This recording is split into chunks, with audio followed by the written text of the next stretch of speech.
people are joining us already. That's fantastic. And I'm making my social media posts to let people know we are live. And here we are at Startup Pitch Battle. I think this is our third one. We did have a break there because I had a power outage for a couple of days, I think in March, and so we missed one. But we're back and we're strong, and we've got a bunch of great startups here today pitching, and a bunch of great panelists working to give us great feedback. And you, the audience, who is most important, to let us know what you feel about the pitches and voting for the winner at the end. I also wanted to mention we have a lot of other stuff coming up with Toronto Starts. This just gives a couple people a couple of minutes to join. On May 5th, I'm doing actually, it's not growth strategy session. I'm doing a startup funding scorecard. If you want to know why you're not getting funding or what you need to get 100K or more from investors, I have a very detailed scorecard. We're going to go through step by step in details. You get the scorecard at the end and the calculator, and you'll know exactly what you're missing if you're looking for 100K or more, what investors are looking for. I'm going to, by the way, run that by you, Doug and Alex, at some point so you guys can give me some feedback on that. That's Wednesday, May 5th. On Thursday, May 6th, I'm talking to Joe Rubini of Razzle. This is a great company that's doing some interesting things right now. They're doing, you can buy stuff at a fraction of the price, or get a chance to get stuff at a fraction of the price. I saw PlayStations potentially for $1, a MacBook Air for $20, and it seems like a random lottery type company. And I'm interviewing them on Thursday, May 6th. We have one-on-one mentoring on May 14th, investor speed dating on May 20th, and all sorts of other stuff coming up. So look for that. But tonight, here we are at Startup Pitch Battle, and we're going to get right into it with welcoming the startups and let you know who's going to be pitching tonight. So let's over to you, Ashni. Hey everyone, so my name's Ashni. I'm a former software engineer and now turned founder. And the reason that you should pick me is because I have the technical skills and the business mindset to build this out. I'm also, and you'll find out in my pitch deck, I'm also a multinational person. And so that gives me the ability to launch this on a very global scale very quickly because I already understand how it works in not just 1 or 2 continents, but across 4 continents. Fantastic. And over to you, Sean from Matidor. Hey everyone, my name is Sean. I'm the co-founder and head of business development here at Matidor. And the reason why you should vote for us is because our company solves a very big problem in the environmental space. And I think this is a very underlooked topic. Sustainability, environmental cleanups are a very important factor in today's world, especially when it comes to natural resource extraction. And what our company does is better facilitate operational efficiency to make sure when these cleanups do happen, they happen a lot more efficiently, and thus, therefore, result in better environmental responsibility and awareness between multiple different organizations. Thank you for that. And over to Nadia from Marlow. Hi, everyone. My name is Nadia. I'm the co-founder and COO here at Marlow. We're empowering menstruators with the products and education that they deserve, starting with the first ever lubricated tampon to ease insertion pain. You should vote for us because we have a great product that will help ease insertion pain, but also beyond that, we're building a community eager to break down stigma around menstruation and sexual health and engage in meaningful conversations. That was great. And next up is our last competitor, Ali from Moc Biotechnologies. Hi, everyone. My name is Ali, and I'm a CEO and co-founder of Moc Biotechnologies Incorporation. The artificial creation of human tissue and internal organs, animal models, and artificial plants and meats may sound like a futuristic and the future dream, but incredibly, much of it is happening right now.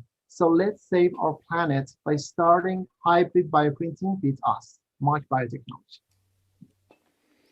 Fantastic. Looks like we're going to have some interesting competition tonight. And with that, before we get started, I want to introduce our line of panelists. And we're going to start with Doug Neal of eLab Ventures. Hi, everyone. Thanks for letting me participate. I'm one of the co-founders of eLab Ventures. We're an early stage venture capital fund. We focus on the seed stage with offices both in Ann Arbor, Michigan, and Silicon Valley. We tend to do deep tech, early stage tech around cloud compute, AI, and robotics. And my first time at the Toronto Startup Battle, so I appreciate you letting me join. Thank you for coming. It's great to have you. And Alex Morsink of Equivesto. Thanks, Greg. It's great to be here. I'm Alex, co-founder and managing director of Equivesto. We're a Canadian equity crowdfunding platform that helps startups and small businesses raise up to $1.5 million from their community by letting them directly invest, starting at as little as $100. That's great. And we've had a number of successful startups raise on your platform that I've interviewed and come through here. And I think Razzle is on your platform. I'm interviewing them on Thursday. Yeah, Razzle is currently raising on the platform. They just passed 60% funded.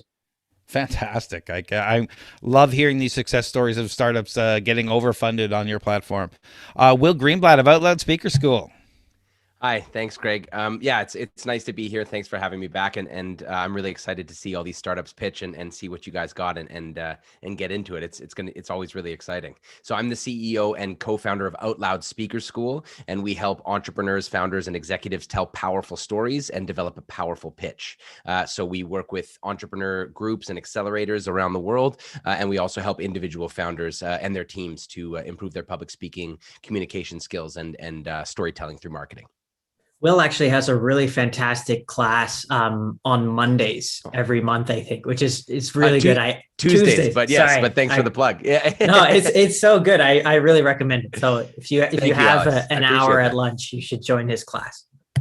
I'll send the links out to Equivesto, I can put it in later.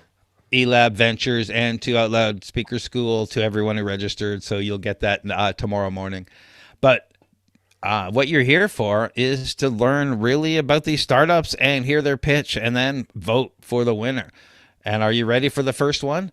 I am. And I think we all are. And up first is Ashni of Taonga.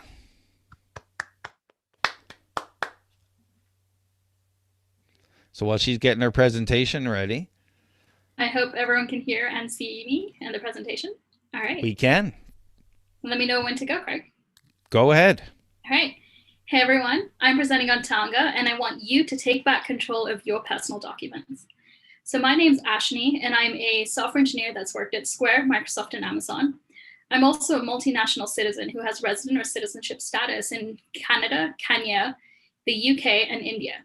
What this means is I actually have multiple personal documents like passports and driving licenses in each of these countries. I also know what the process looks like when it comes to renewing these documents or sending them to a business or a family member who's in one of those countries.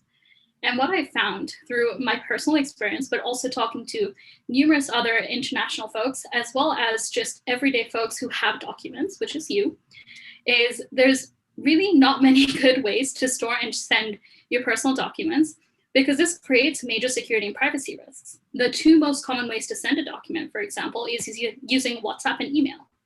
And unfortunately, once you send that document out to someone else, they could get hacked, or they could download it and that computer could get stolen or something like that.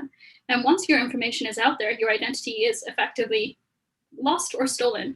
And that concludes into multiple hundreds, if not thousands of dollars for you to go and rectify. And introducing our solution, Taonga.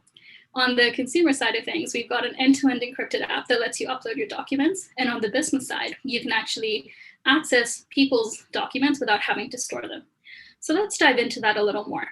For consumers, you can securely upload these personal documents and receive expiration reminders. So no more getting to the airport and finding out your passport's already expired. You also have full control over who can actually see or access your document and your information at any point.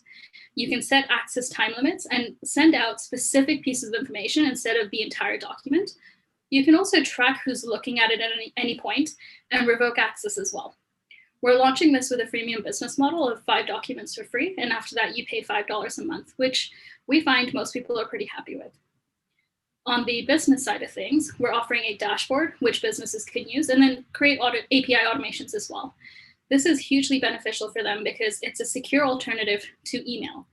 It also allows businesses to avoid storing PII or personally identifiable information, which, especially with the implementation of GDPR and the incoming Bill C-11 here in Canada, allows them to avoid massive amounts of compliance and security and privacy risks, risk and costs. So we're selling this as a SaaS business model with a base fee and a per client fee on top of that. Most businesses, especially lawyers who are our current customers or our current target customers, are extremely happy with this model. So if we look at the market, there's a clear large percentage of people of the population who have personal documents. So if we take 10% of that and charge just the consumer piece of $60 a year, we're looking at an $11 billion market size on just the consumer side of the product. Once you start implementing the business component to it, this starts growing pretty quickly. And these numbers were actually taken in 2019. Since then, privacy policy changes have become even stricter, especially the Bill C-11 that's impending here in Canada. And the accelerated digital transformation due to COVID means the traditionally in-person businesses, like working with lawyers or accountants, has completely shifted online. So while you still might meet them in person in a year when we're allowed to, a lot of that document transfer is still going to be fairly digital. So if you look at a couple of the competitors in our space, you have password managers like 1Password and document storage solutions or image storage solutions like Dropbox. You also have DocuSign, which is this sort of transferring information piece for personal documents as well. However, what Taonga is doing is actually taking the really good bits of all of these and bundling them together into a single product that specifically targets you as a customer instead of a business. And so from a traction perspective, we launched our early prototype in 2020. We sent it out to 35 beta testers initially so we could get a feel of how the product works and if it was actually a simpler solution. The feedback we got was phenomenal. Since then, we've had a growing waitlist, but have had to put a pause on any of that additional growth until we're able to launch the next version of the app. But in that time, we've actually had 10 businesses reach out because they want to partner with us, including one of the top 3 banks in Canada.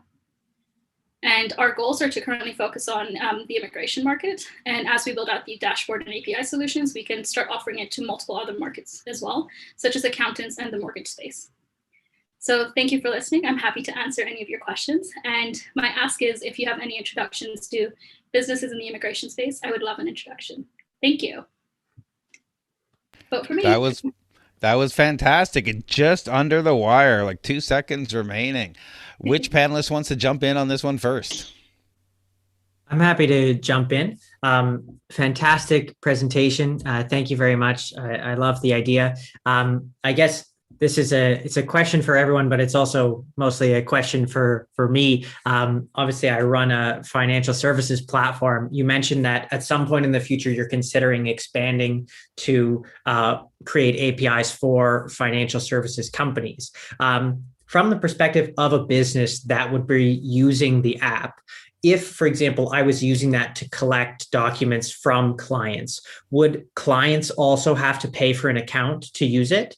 Or, okay, so sorry, that wasn't my answer. I was agreeing with your question. Keep going. So for example, if I'm using it and I'm having individuals sign up on my platform and I'm looking to collect personal information from them, would they have to have an account with you already and be a paid user for me to be able to collect their information, and then they'd be paying the $5 and then I'd be paying to access it? Or would there be a way for me to sort of have them deposit their information into a sort of folder where I'm holding it, but they don't have to pay? Yeah, so my long-term goal for this is to actually get businesses to be the core place where the payments, all this is coming from. Right. And what that would allow us to do is let individuals upload significantly more documents for free, and what they would then be paying for is the additional like notifications and some of the other features we offer instead. But right now we have the consumer app out and we need a little bit of cash in the pocket. But to answer the other part of your question, as a business that's collecting these documents, you can either create an integration piece into your site, which is one of the bits we're working on. And if a user has an account, then they can actually sync the account and upload the documents through their phone, which is the most convenient part.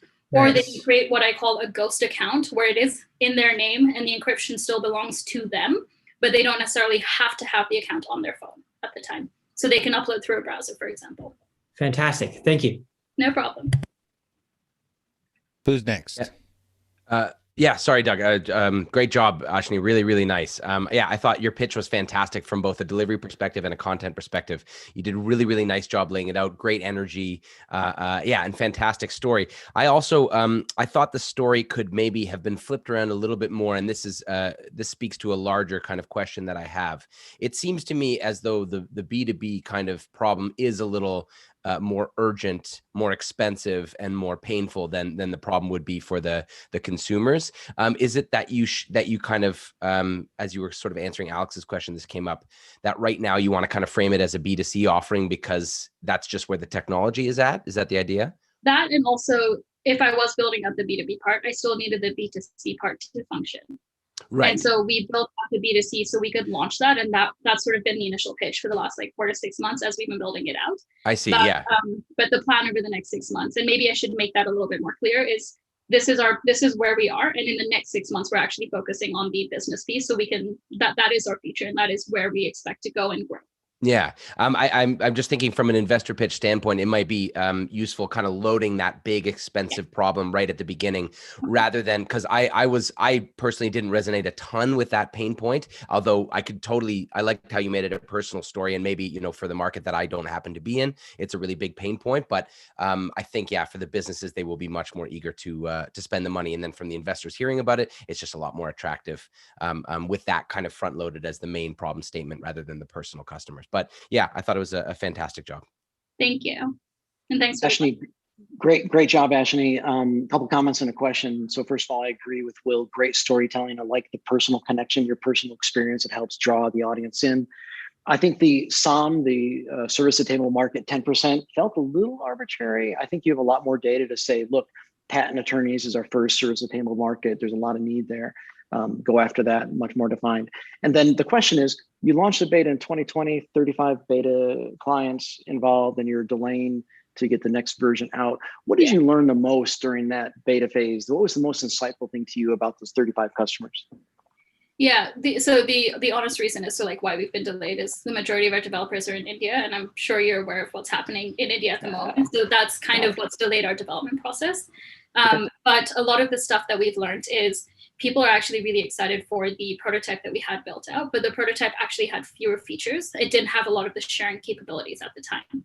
And that prototype is what I'd originally built.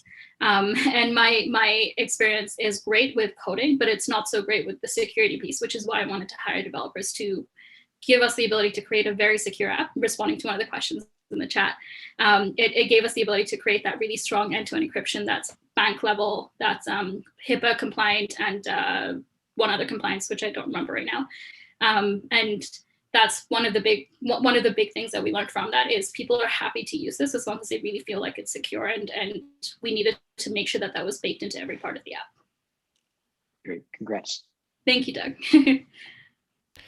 Thanks for touching on the question in the chat room, because our time for Q&A is up. And thanks for hitting on the security. Next up, Sean from Matidor. Thank you. That was great. We have a lot of great feedback from the chat room. Loving your pitch, Ashni. That was great. Sean, how you doing? I can't hear you yet. Yeah, doing great. Can everyone see my slides okay? We can see your slides, and we can see and hear you now. Perfect. Great. So, hey, everyone, my name is Sean. And what the company does is we tackle collaboration and visibility challenges within the energy and environmental space. So whenever any form of digging, mining, developing is being performed, the government or any regulatory body requires that builders, operators, or producers have a proper lay of the land. What does that even mean? It means they need to keep track of complicated geospatial information, project costs, and any environmental impact as part of their work. And believe it or not, there's not a single software solution on the market that helps project managers, consultants, and field workers to stay on top of such information collectively. So project managers and consultants are still using archaic tools like spreadsheets and complicated mapping software and other tools that just does not offer them a great visibility and allow them to properly do their job while they're out in the field.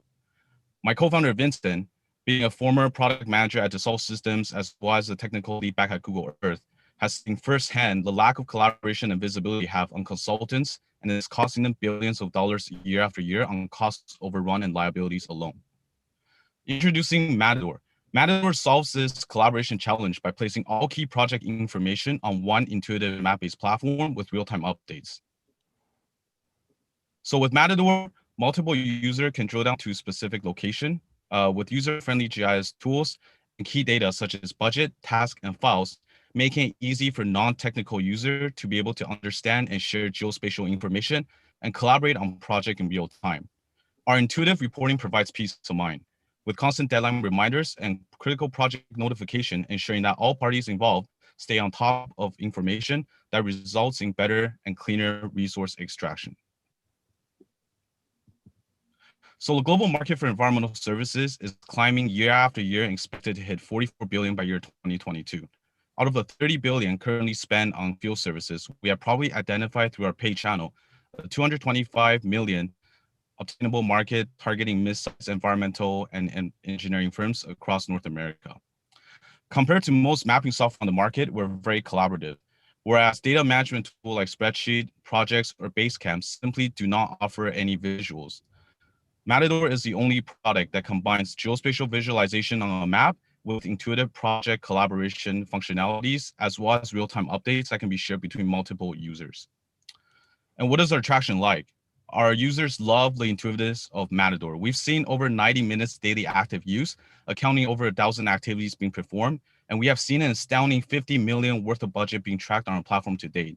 And since our inception just a year and a half ago, we have hit over $1 million in terms of our TTM, and have also came second place at TechCrunch Startup Battlefield, as well as a finalist at this year's South by Southwest. And we have partnered with Unity, as well as other big names in the industry. And currently we have an MOU in discussion with eLab. So what is our go-to-market strategy? Very simple. We have probably identified our sweet spot, which is between 20 to 200 employees, targeting environmental consulting firms. They usually have a lot of our client pool as well, so they also become a good channel partner. For partners, we're looking at technology integration. Recently, we brought out the real-time satellite imagery provider Skywatch, as well as we do a lot of promotion, trade shows, events, and webinars as well to build up credentials with our target audience. And these are just some of the industry-specific association that we're a part of as well. So what is our business model like? We charge an annual subscription fee plus pay project on top. By allowing unlimited user, which is the main differentiator compared to other software, which is charging per seat, we not only keep our clients' costs low, but have managed to grow our user base exponentially and enforcing better collaboration through our platform. Our team is very well equipped to tackle this problem. Both Vincent and I are multiple times founder, with Vincent having worked at Google and Dassault Systems, as I mentioned before, and I have over 10 years in business and sales development that was critical in helping us land our first clients and partners. So our ask is very simple. We're raising in Q4 of this year, and we're in discussion to talk with MMP, Accenture, as well as other big names in the energy sector as well. Matidor's mission is very simple, to bring much needed simplicity and visibility to a complex world of field services. If you want to see the way how we can transform your projects, please visit us at www.matidor.com. Thank you. That was great. Thank you very much. Doug, did you want to kick off this round? Yeah, sure. Happy to. Nice job, Sean. Really interesting, especially now with COVID, remote mobility visualization has really taken off. So you're hitting a good trend. I didn't quite hear it, but maybe you could talk more about the ROI per customer. I get the simplicity and the proof efficiency, but do you have a quantifiable ROI when the customer purchases for the payback on your service? Yeah, absolutely. Sorry, go ahead. Go ahead, Vince. Yeah, we have seen early customers saving on average half an hour a day per person, so which adds up to be 150 hours per year per month per person. If you multiply it by say $100 per hour, then it's 15 grand per month per person that they're saving. And the platform, yeah, besides that, it's actually a lot more collaborative and less risk for managing their data within the system instead of on the spreadsheets. So imagine a operator, oil and gas operator, they are managing 10 to 20 different consultants or contractors on the go. Everyone is sending them different spreadsheets at different times in different formats. So it could create a lot of potential loss of information and human error as well. which will cost them millions of dollars in regulatory compliance and penalty and so on. So by having everything in a single, easy to use and shareable workspace, a lot of these companies are saving a lot of money and time. That's the huge, value proposition for them. Thank you. Will? Yeah, nice job, Sean, and nice answer on the question, Vincent. That was great, very clear. So one thing, Sean, that I think will help for next time is there's sort of a 3-part audio issue kind of coming in from you. One is just the internet. It's kind of unfortunately a little garbled because of the internet speed. The other is, I think, for anybody and listening to, you can do this. Just invest in an external mic. The internet or the webcam mics that they have are just so weak, and they don't pick up a lot of stuff. So you have to work really, really hard to get all your stuff through. So I'd say just like, get one of those Yeti snowballs or whatever, at least a cheap little one to get you started. And then also just as a technical pitching note, really try to emphasize, especially some of those key words a lot more. And then another note, and sorry, this is all kind of pitch coach stuff, but another note is on some of the jargon. I would try to remove a lot of the jargon from that pitch and really try to simplify the problems and the solutions and the benefits. As you guys were explaining it right now, I started to clue in after Doug asked his question. So I would try to put some of those problems and solutions in really clear, easy to understand terms that even non-industry people could really, really follow and go, oh, I see, this is going to save time, money, reduce human error, which reduces, maybe there's an accident or an environmental, damage component that this is helping save. So try to make those problems a lot more clear to people who maybe don't know this industry. Yep. Alex? Yeah. Great job again, Sean, and great answer to that question, Vincent. My question is around the actual integration with clients. So once, a client decides that they want to work with you, is it something where they can get themselves going on the app relatively easily, or is there a sort of build out time where you would work with them to sort of build the app around specifically, their project or what they're trying to do? And what does the cost look like on your side to sort of add that client? Is it like, okay, you need to let us know 6 months before the project's going to start because we need to do all this sort of stuff? Or does the client just download the app, pay, give all their people a login, and then kind of plug and play a little bit? Yeah, so their usual onboarding time is less than 2 weeks. Because it's an enterprise sale, that's why we charge a base license fee to cover the ongoing support and the onboarding part of it. So we'll be working with them, trying to help them extracting their existing data set and load them into Matidor as a cutoff. So getting them away from their existing system as quickly as possible is our goal. Part of that onboarding is also a little bit of upselling, trying to figure out what other systems they may have that needs to talk to Matidor. And those often becomes a professional service afterwards, like a custom integration or, we're trying not to actually give them a full self-serve experience for many reasons, especially around the, the enterprise upselling opportunity. Okay, thank you. Sorry, Craig, can I ask one last quick question? Sorry, guys, I forgot to ask this. I really like that unlimited user piece. Obviously, that's a huge, amazingly valuable thing to offer. Do you foresee that having to change at any time? Like once you capture the market share, are you going to be able to keep that going? Yeah, that's our core vision is to enable a collaboration, and the true collaboration can only be enabled through a limited user. That's amazing. That's really cool. Yeah, I want to just echo what Will said. That's a really, really great feature. Thank you. Thanks. Thank you very much. Sean, if you could stop sharing, we could get Nadia of Marlow up here next. Nadia, are you ready?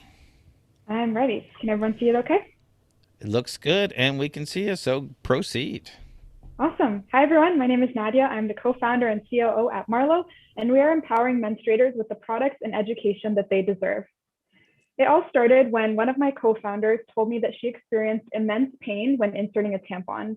And right now, her only alternative is to use a pad, which is very bulky. It's uncomfortable. It essentially feels like a diaper. And this prevents her from doing a lot of the things she wants to do every day when she's on her period. So, going to the gym, being active.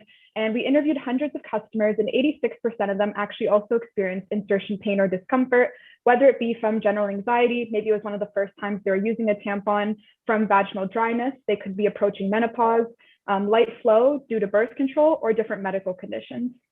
And through these interviews, we also identified a second problem, which was the fear of running out of product. 98% of people forgot to restock their product before getting their period and had to make these awkward emergency trips to the drugstore, which no one wanted to do. And so we created the first ever lubricated tampon kit. It's 100% organic cotton tampons and a plant-based applicator, so it's more sustainable than the current options on the market. And we've designed the bottle to have an innovative cross-slit valve so that when you dip your tampon in, you can scrape off excess lubricant, and it's a mess-free process because no one wants to be doing arts and crafts in the bathroom stall. When we sent our product to customers, many people said that it was easy, it was painless. What was really great was people who didn't even think they would need the product said they would make the switch to Marlow because they found it was just so much of a smoother and more comfortable process. And we're not just going to stop there. We're planning to expand into other pain management products for menstruation, into more sustainable products like the first flushable tampon, and to other sexual wellness products as well. Our traction to date, we've had $13,000 in pre-sales in just under 3 weeks. We've raised $475,000. One of the big parts of our mission as well is to build community, and we built a community of over 8,000 menstruators through our educational content. We really break down these topics in a consumable and fun and easily digestible way. Our business model is on-demand, direct to consumer. So on our end, that results in recurring revenue. And for the customer, it solves that pain point of the fear of running out and making sure that they aren't making those emergency trips to the drugstore. It also allows us to collect data and analytics to deeply understand each of our customers and create a feedback loop because we're cutting out that middleman, which is the retailer, and directly engaging with our customers. So for example, the last few of our blog has been driven by our community and has been content that they've wanted to see and learn more about. And this is a huge market. Over 50% of the population will menstruate at some point in time. It's valued at a $51 billion market. And one subset of people who could benefit from this product are people who have vaginal dryness, and 1 in 6 people experience that. And now is the perfect time for Marlow to go to market. We've seen a huge boom in direct-to-consumer e-commerce, especially with COVID. People are becoming more comfortable shopping online, and this is projected to keep happening post-COVID as well. There's been a growing support for women's sexual health. People are looking into what are these products. They want more transparency into the ingredients that they're putting into their body, and they're looking for organic solutions. And there's also been a huge push in diversity and inclusion. We're very conscious here at Marlow to talk as menstruators. It's not just women. And so we've been really inclusive in our content, in our branding, and the way we've approached the market. Our financials, we have both a one-time package and a quarterly subscription, both with healthy margins, and I'm happy to expand on them in the Q&A as well.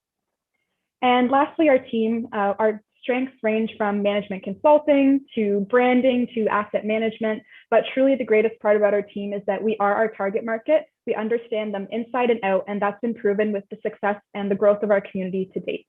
So thank you, everyone, and I'm happy to answer any questions. That was fantastic. Will, why don't we start with you? Yeah, fantastic job, Nadia. Really, really great. Nice and tight pitch. Really, really concise and clear, and didn't seem like there was much sort of fluff in there. It was all really right to the point. And yeah, I can tell you've worked really hard on it, and great delivery as well. I would kind of repeat the same thing I said to Sean. Just investing in that external mic can do wonders for you. Your voice was nice and clear, and you spoke it really well. It'll just go so much farther towards letting people hear every word, and also just, you know, as you can hear in my mic, right, like the sort of persuasiveness of your voice will come through more with that external mic. Yeah, I was interested in this, the growth of that 8,000 community and what, how you did that. I just would love to know more about that. What kind of marketing were you using? What kind of content, and just to hear a bit more about that. Definitely. So we haven't spent any money on marketing to date yet. It's all been organic through our content strategy. So we'll post things such as, do you think you should flush your tampon? Read our blog to find out why. A vlog of here's what to expect in your first physical with a gynecologist. So really breaking down those topics in funny or more consumable ways has been kind of the success, and people will share it with their friends, start to spark those conversations and really build the community around that content. Great. And do you have any, have you tapped any like influencers or communities like that you can kind of leapfrog off of and get the word out there? Do you have anyone specific in mind that you could tell us about? So we haven't partnered with anyone yet, but we do have a list that we're planning on reaching out to. We've looked at about 100 different influencers in the Canadian market, people who are talking about these topics, about health and wellness in general as well. And so when we launch our product in June, we're planning on reaching out to those influencers at that point. Nice. Congrats. Yeah. Great idea. Great traction. Awesome. Thank you. Doug? Nadia, great job. I have a couple comments and then a question. So first of all, it's nice to see a company that is driven by somebody so passionate. I had a chance to look at some of your blogs and your website, and you're trying to drive a conversation out into the mainstream that's not been done very well. So congratulations on that. I had to do a little market customer validation for this before the pitch. And so I asked my 16-year-old daughter what she thought about this product, and her reaction was visceral and immediate. She's like, I have to have that. That's exactly what I need. So congratulations. The last comment is because you're going up against a very large incumbent, right? That clearly run by men, doesn't understand what the challenge is.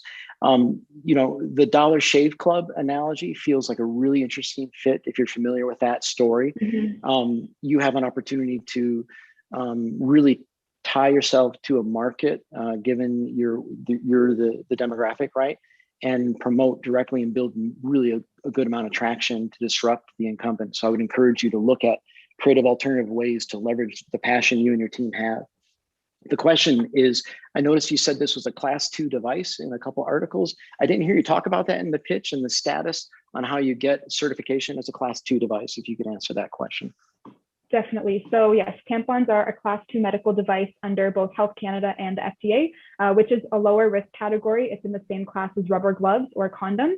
The way we do it, our manufacturers have medical device licenses. So they're the ones who take on the liability. We file a private label license under their license. And so it's essentially more like paperwork. And so we're in the process of that with Health Canada. It should be approved shortly. And so it's a private label license under the broader medical device license that our manufacturers already have. Thank you. Alex? Nadia, again, I know we've spoken before, but fantastic job with the pitch. Immediately, what springs to mind for me is Flow, the Flow app. I'm sure you know about Flow, but it seems like a really great pairing. You have that sort of piece of technology that's helping people manage, the menstrual cycle and all of those pieces. And it seems like a sort of perfect match there. I was wondering if part of your sort of marketing and everything might address some of the concerns that customers might have around toxic shock, because I know a lot of people go away from tampons and towards pads because they're worried about the toxic shock and like, oh, what if I forget it? And then problems around that. How are you sort of, I guess, through your marketing, will you be tackling managing that and like understanding when the right amount of time is to sort of change tampons to avoid that? Definitely, yeah. On our labels in our packaging, we talk about that and talk about the frequency of which you should change your tampon. We also are planning on having a blog soon all about toxic shock syndrome and just getting people more educated about it, because that is something people are scared of and like kind of nervous about. But as long as you follow the instructions on the label and you kind of read the blog and you're educated about it and you change it frequently, then it shouldn't be a problem. Perfect. Thank you. Great pitch again. Thank you so much, everyone. That was great. Thank you. Next up, and our last competitor, Ollie of Moc Biotechnologies. Ollie, are you here? Yeah, sure. There you are. It's going to be hard to choose tonight. We have some great companies and just one more pitch, and then we get to vote. So I'm looking forward to finding out who the audience chooses. Are you ready? Yes. I can see your screen looks good. Go ahead. Sorry. Hi, everybody. My name is Dr. Mustafi, and I am a CEO and co-founder of Moc Biotechnologies Incorporation.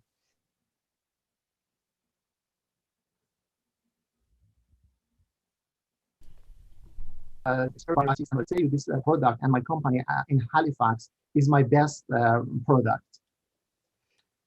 So, can you hear me? Yeah, you were frozen for a second. Keep going. Okay. Millions of animals are used and killed in the name of progress every year. Success rate of animal models, technicals and technological for cancer treatment is less than 8%. Canada slaughtered about 834 million animals in 2019. On the other hand, at the end of 2018, there were about 4,000 people waiting list for organ transplant in Canada. So the solution for all of these problems is something that we're calling bioprinting.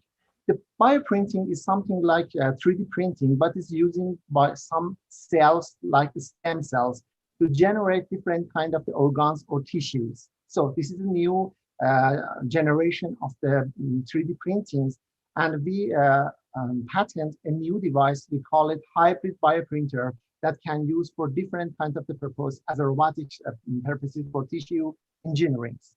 The process of bioprinting is first we can get an image, for example, for the medical purposes, for the tissues, we can get MRI or CT scans.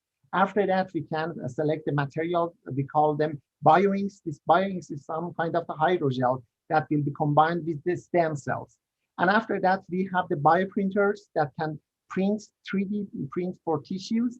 And finally, this goes to something like bioreactor, and it will be generate organs, tissues, meats, and different kind of the bio environments. We have the competitive advantage in different technologies. For example, we have the customized system, we have the patent, we have the secret formulas, and we have a low cost because of our technological differences that we have. And it can be implemented in different kinds of research, such as cancer research and animal researches. As we're saying, as we look at the global market, the bioprinting is a very good opportunity for the increasing. It's becoming $4.7 billion for 225, and it's very good, challenging for the next decades. So I can say that with a 21% of growth rate, it is a very good opportunity for invest in these technologies, and it is growing very fast in the markets.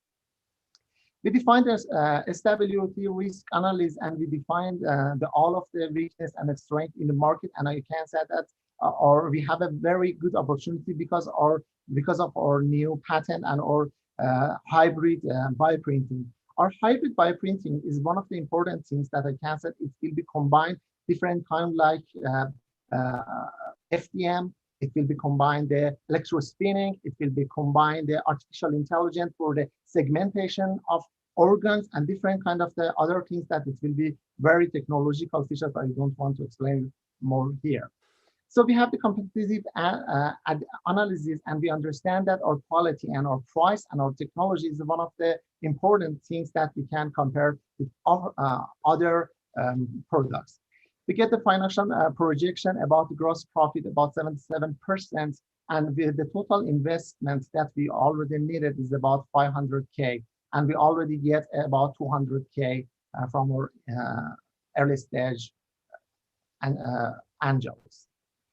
We have the marketing mix as a promotion, price, products, and services that we can offering for different research center, pharmaceutical companies, biomedical companies, and also biotechnological companies that they can use this product for their researches and for their productions. Thank you for your, at the end, I can say that we have a different kind of attractions. We get the gold medal in international innovation competition in 2018 in Toronto. We get a special award from the European innovation. We get a silver medal for in the Korean competition for the innovations, and we get a ethical codes for the pre-medical devices, and we are already working for get TRL7 and get the proof of concept for our system. That was great. Thank you very much. There is a lot to unpack in that pitch. Who wants to give it a? Who wants to start?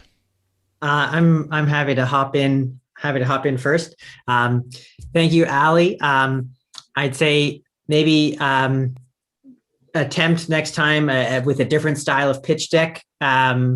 Obviously the Puss in Boots picture at the end is very funny, but potentially using potentially different imagery in the deck could make it appear a little bit more polished. Immediately, when you started talking, it made me think about science fiction television show Altered Carbon on Netflix, where basically wealthy people print clones of themselves. And so they never die. They just go into the next printed body of themselves. But I guess the thing that I go to first is, so you're working on creating the device. Obviously, there's going to be a massive amount of government regulation and requirements around getting licenses to operate something like that, creating the actual organs or whatever it is to be used in this whole process. How far along are you in actually the development of the technology and the approvals to use it? Actually, right now there are different companies in bioprinting that get the approval from the FDA for the tissues. For example, like bone, or for example, for the cartilage. They're already working for the kidneys, and as I know that they are already filed the FDA in the United States. And one of the important things that this device can work for the researchers. For example, if you want to check the different kind of the pharmaceuticals, drugs, or different kind of the nanoparticles for the components, as I told you, the animal models have the less than 8% accuracy. But with the 3D printing and the 3D models of the tissue, it can be generating more revenue. So the important thing is not to generate organs right now. It is the most important thing is to generate the 3D tissues and check and test the different drugs and different kind of, for example, cosmetics on that, and will generate a very good result for the pharmaceuticals and cosmetics. For example, as you know that in European countries, it's forbidden to test the cosmetics for the animals. But in Canada, still they are working on that. But I think that in the future years, it will be forbidden as well in Canada. So the bioprinting will be the alternative for working and testing different kind of the drugs and cosmetics. So this is the main things. Thank you. Just one sentence, have you started getting the approval yourself for your company or not yet? Exactly. We are starting to test our devices and our products in the university. So we get the ethical codes. So the ethical codes, it means that for the preclinical tests and testing our device, we should approve from the university and get the ethical codes. And we get that, and we are starting to produce the bones, and we are on the progress. So this is the main thing that, normally for the progress of biomedicals, is need some funds to progress it in the university and get approval from them. Thank you. You're right. Doug? Great job, Ali. Nice presentation. I was trying to understand from your pitch, because this is the future. I totally think you're heading, you're definitely at the forefront of where we're all going here. There's really two types of bioprinting that I'm understanding. There's one with synthetic materials and one with bio-natural materials, each with their trade-offs, right? And which one of those are you, or are you a new generation that kind of beats both of those approaches? Exactly. As I mentioned in my presentation, there are some kind of the bioinks. Bioinks is something that it can be different kind of materials or different kind of hydrogel or different kind of for example, filaments. So one of the advantage of our system is the hybrid bioprinter. It means that it can be working with a different kind of extraction. For example, hydrogel, FDM, and also we generate a different kind of technology that will be affect the cells. For example, the plasma, we use the laser, and we use the magnet fields. So this kind of innovation can generate a better tissues, and it can be working a vital environment for the generation of the 3D tissues. And this is one of the main innovation that we get patent about it. Got it. Okay, no, that's very impressive. Definitely looking forward to hearing more about how you progress this into the commercial realm outside of the researchers, which I think, of course, is the next leap to make, right? So Exactly. good job. Yeah, that's a very important thing, that because we need actually we need the partnership to work with the pharmaceutical companies. If they can test our system in their drugs, they will get a very significant result. And after that, I hope that they will stop killing animals and start bioprinting. That's the main cases that will be help them to do that. Yeah, nice job. Thank you. Will? Yeah, thanks, Ali. And I would just kind of running with that. When I hear you talk about that, that immediately makes me kind of clarifies the why and clarifies the sort of bigger idea and the kind of big vision for the company. And it also clarifies the problem that you're solving. On your problem and solution slides, and I would echo what Alex says, like just, pay a designer a few bucks and make sure you get it like a lot more simplified and a lot more kind of professional looking, because it'll just go a long way for both the aesthetic, but also just helping us understand, because there was so much text and so many images on there, it was hard to kind of see the forest for the trees. So what I would say is maybe if you can kind of niche down on that main idea of the main problem is animals are being killed, and research could be done more efficiently and more cost effectively, and we could solve this ethical problem as well as this economic problem. And if you kind of outline that very clearly and say the solution to that is this new device, and I would say just like cut all of your text, both spoken and written, by like 80% and really just simplify it. You're obviously so intelligent. The work that you're doing is mind blowing. I can't even fathom it, how amazing the work is. But in order to dumb it down for people like me or other investors who might not have a medical background and won't be able to follow the technical stuff, I would suggest really, really work on simplifying the language, simplifying the ideas, and just remove so much of the stuff, because it ends up just becoming noise a little bit. Okay, sure. Yeah. Thank you for your Great comments. job. That was great. If you could stop sharing, that's fantastic. We'll get ready to move to the vote. And I wonder who all of you are going to vote for. And just so you remember, as I launch the poll, so you get to choose, we're going to head back and do a little reminder of who these startups are, starting with Ashney. Ashney, why should they vote for you? Hey everyone, so Ashney again. It's been a long, long time. I'm building an app to help you store and track all of your personal documents, and you should vote for me because I have the technical skills and the business skills and the global international side of things to build this out and roll it out. Thank you. Sean from Matidor, why should we vote for you? Hey everyone, you should vote for Matador simply because we're tackling a pretty big problem right now that a lot of people can see. Even though we have, some issues with conveying our message to, everyday audience, but, the issue is very clear that there is still a lot of environmental cleanup that needs to be done moving forward. And we need to together build towards a more sustainable future. So. Fantastic. And Nadia of Marlow. Hi, everyone. We are building the first ever lubricated tampon kit to ease insertion pain for anyone who has that pain inserting tampons. And beyond that, we're also building a community eager to engage in meaningful conversation and break down the stigma around menstrual and sexual health.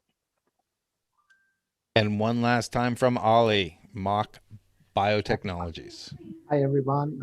I hope that you like the idea of the working with bioprinting for the saving the planet and saving the animals and doing several researches and doing a better place in the world. Thank you.